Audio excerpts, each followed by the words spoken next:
Bienvenue à tous, dans cette vidéo je vais vous montrer comment, à l'aide d'un programme Python, on peut obtenir la DPFP, la décomposition en produit de facteurs premiers, d'un entier naturel supérieur ou égal à 2. Alors je vais raisonner sur un exemple et rappeler la méthode de présentation en colonne. Je considère l'entier naturel supérieur ou égal à 2, le nombre 28. Alors la méthode mathématique, c'est essayer de diviser 28 par d'abord le plus petit nombre premier. Alors le plus petit nombre premier, c'est 2. Est-ce que 28 est divisible par 2? Oui. J'écris 2. Et je fais dans ma tête 28 divisé par 2, et j'écris le résultat à gauche, ça fait 14. Remarquez bien que le 14 ici, sur lequel à présent on va se questionner, le 14 ici, c'est le résultat de la division. Le résultat, dans le sens, c'est le quotient. C'est le quotient de la division euclidienne de 28 par 2. Et le reste, il vaut 0. C'est bien le quotient. Ensuite, on se re-questionne sur le nombre 14. Et on ne change pas l'entier 2 à droite qu'on est en train de regarder. Tant que je gagne, je joue, si je puis dire. Est-ce que 14 est divisible par 2? Oui. Je le pose. 14 divisé par 2, ça fait 7. Et je continue.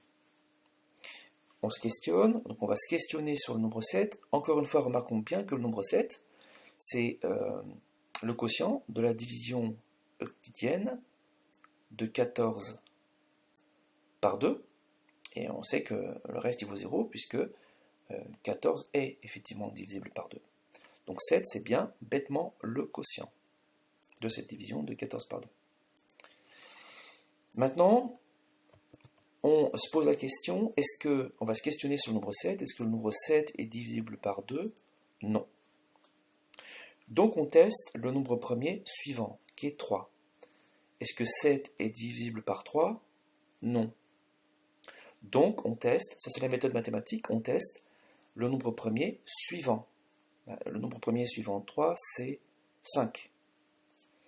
Est-ce que 7 est divisible par 5? Non. Donc on teste le nombre premier suivant 5. C'est 7. Est-ce que 7 est divisible par 7? Oui. Donc j'écris le 7. J'écris le résultat de la division de 7 par 7, ça fait 1. Et je vous rappelle que dès qu'à gauche on obtient ici le nombre 1, eh bien la méthode s'arrête et on a la DPFP, c'est 2 fois 2 fois 7. Alors je vais questionner mon programme, je ne vais pas vous montrer le code, on va voir le code après. N entier naturel non nul, on va raisonner sur 28. Et le programme nous affiche effectivement 2, 7. On pourrait traiter un autre exemple, hein, ça marche aussi, je ne vais pas tricher. Alors une petite remarque en fait, c'est que dans la méthode mathématique, il y a un gros défaut. Il y a un très gros défaut en fait. Et c'est à cause de ce défaut-là. Alors c'est une méthode qui est intelligente pour un être humain, mais qui va vraiment poser problème quand on va tenter de la programmer. Alors pourquoi?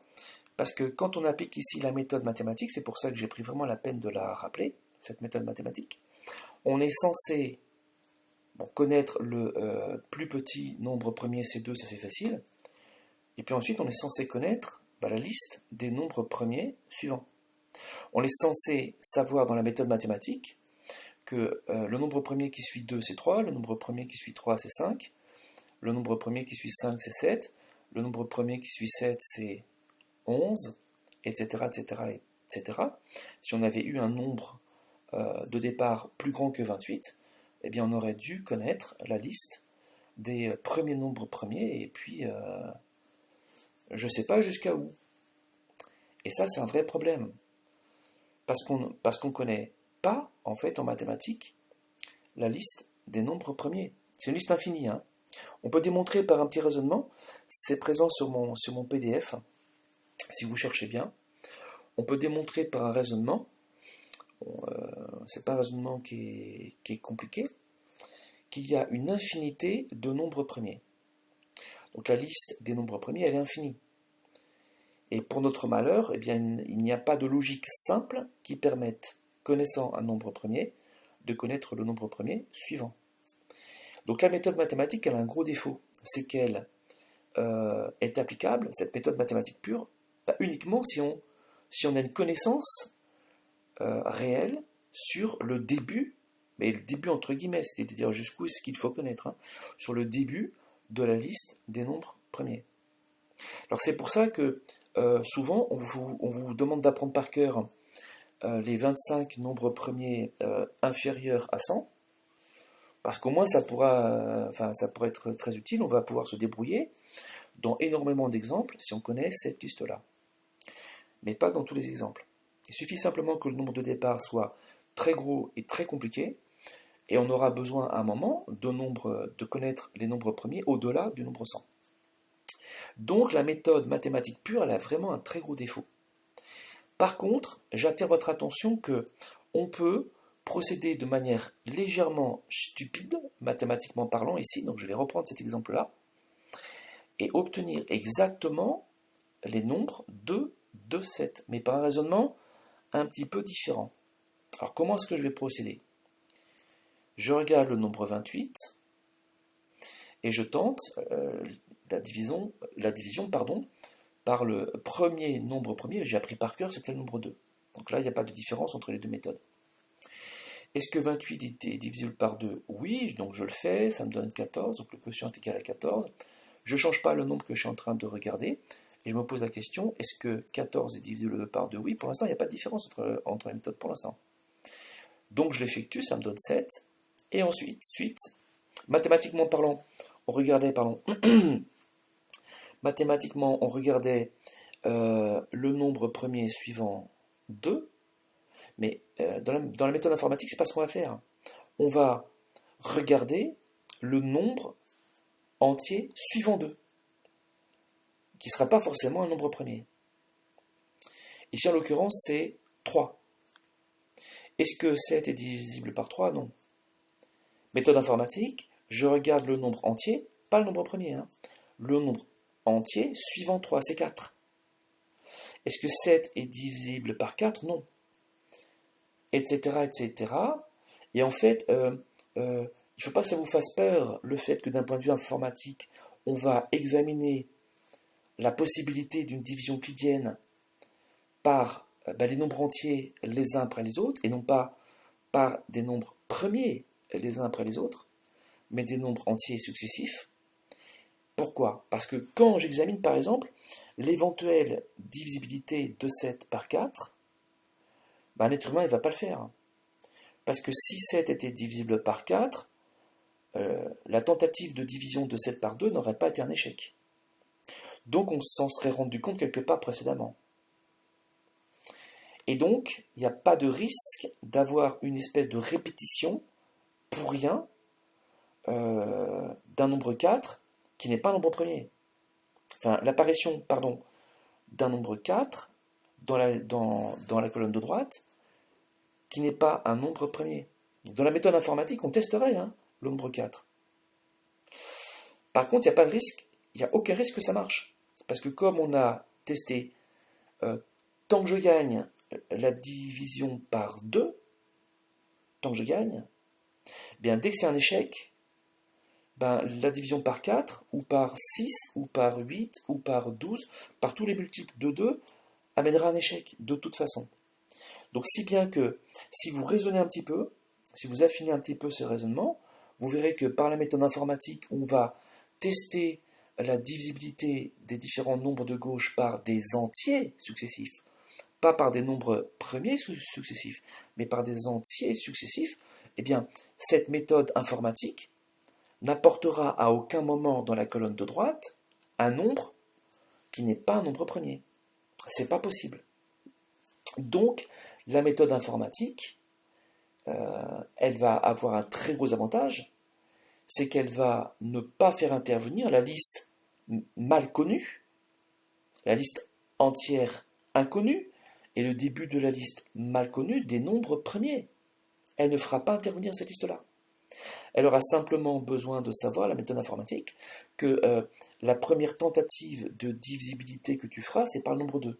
Et ensuite, tu testeras par 3, par 4, par 5, par 6, par 7, sans risque de voir apparaître dans la colonne de droite des nombres qui ne soient pas des nombres premiers. Alors, on va jeter un coup d'œil sur le programme, puisque le programme il est un petit peu délicat, et on va expliquer un petit peu comment ça marche. Et si vous avez bien écouté ce que je dis, vous allez comprendre. Alors, la première ligne, c'est une ligne où je demande à l'utilisateur simplement d'entrer un entier naturel, entier naturel non nul, supérieur ou égal à 2. J'ai pas la place là. Naturel sup ou égal à 2. À 2. Alors accent grave, les éléments du direct, voilà 2.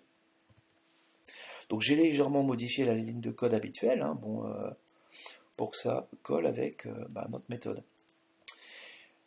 Ensuite, je mets en place une boucle for. Un boucle for parce que je vais tester comme un barbare la divisibilité éventuelle des nombres de la colonne de gauche par des diviseurs potentiels. Et on a vu que un diviseur de 28 dans Z, mais nous on va raisonner dans grand N, hein, dans Z, un diviseur de 28, comme 28 est non nul, un diviseur de 28 est forcément compris entre moins la valeur absolue de 28, c'est-à-dire 28, et plus la valeur absolue de 28, c'est-à-dire 28. Donc lorsqu'on va raisonner dans grand N, et nous on raisonne dans grand N, au pire, le plus grand diviseur de 28, le plus grand possible, c'est 28. Il n'y en aura pas au-delà. C'est pour ça que je sais combien de fois je vais boucler. J'utilise au départ une boucle for. For k in range de 2 parce que je vais tester au départ la divisibilité par 2 jusqu'à n plus 1. Et je vous rappelle que dans le range, le n plus 1 est ignoré. Donc en vérité, on va s'arrêter à petit n. Flag, alors flag en fait c'est un drapeau, comme son nom l'indique, que j'initialise à 1, le 1 symbolisant le succès. C'est-à-dire que le nombre que je suis en train de tester, c'est succès. Tant que le drapeau vaut 1, donc ce qui m'assure en fait, comme j'initialise le flag à 1, et que le while sera lu quand le flag vaut 1, eh bien je suis sûr et certain qu'au moins une fois, la boucle while va être lue. Si le reste de la division euclidienne du nombre n par k est égal à 0. Donc si, en clair, k est un diviseur de n. Alors n, c'est le nombre au départ qui est présent dans la colonne de gauche, ce serait 28 dans notre exemple, et on teste la divisibilité par le nombre 2, au départ. Au départ, k vaut 2. Hein. Donc si effectivement k est un diviseur de n, donc si 2 est un diviseur du nombre de départ, alors affiche k. Et ne passe pas la ligne. End égale, entre guillemets, espace, guillemets, me permet d'écraser la commande qui n'est pas écrite mais qui est présente dans l'instruction print. Print contient de manière cachée le passage automatique à la ligne. Donc si je veux écraser le passage automatique à la ligne, il suffit que je change le end. C'est un paramètre qui est caché dans print en fait. Ensuite, on ne va pas raisonner sur petit n. Dans notre exemple ici, on partait de 28, mais comme 28 est divisible par 2, on l'effectue. Et ensuite, on va se questionner sur 14. 14 qui est le résultat, qui est le quotient. Le résultat si je veux employer un vocabulaire d'élève, mais le vocabulaire mathématique c'est le quotient. C'est le quotient de la division euclidienne de 28 par 2. C'est pour ça qu'ici, en fait, je vais remplacer petit n, le nombre que je suis en train de regarder, par le quotient de la division euclidienne de n par k. C'est comme si, en fait, en activant cette ligne-là, j'obtiens ici le nombre en dessous, dans la colonne de gauche, du nombre que j'étais en train de regarder. Sinon, le flag il vaut 0. Donc sinon, on ne va pas en parler pour l'instant. On suppose que k est un diviseur de petit n, donc on effectue. Et puis, on remonte à la boucle while. Donc, on suppose que k est un diviseur de petit n. Donc, on remonte à la boucle while et le else n'a pas été lu. Hein. Donc, le flag vaut encore le nombre 1. Il n'a pas changé de valeur. Donc, tant que je gagne, je joue. Donc, on continue en fait. On est toujours à l'intérieur de la boucle while. On revient au début et on réexamine est-ce que on peut encore gagner avec ce même nombre k. Est-ce que 14 est encore divisible par le même nombre k de, si je puis dire? La réponse est oui. Comme la réponse est oui, je vais printer le nombre k sans passer à la ligne. Donc un deuxième 2 va s'afficher sur la même ligne. Et si le deuxième 2, vous l'avez là, alors je ne sais pas trop, je vais simplement diminuer un tout petit peu. Voilà, ici, là. Le deuxième 2, là, vous les avez là, je le montre avec la souris, mais je ne peux pas trop. Voilà, là. Ensuite, on continue. Alors, comme 2 était encore un diviseur du nombre qu'on était en train de regarder, qui est la nouvelle valeur de petit n. Et la nouvelle valeur de petit n, c'est pas le n du début, c'est le 14. Puisque c'est la valeur n a été remplacée par la division euclidienne de 28 par 2, donc par 14. Il faut bien comprendre que chaque fois que cette ligne sera lue, ça va me créer dans la colonne de gauche le nombre en dessous. Ensuite, tant que je gagne, je joue. On a encore gagné.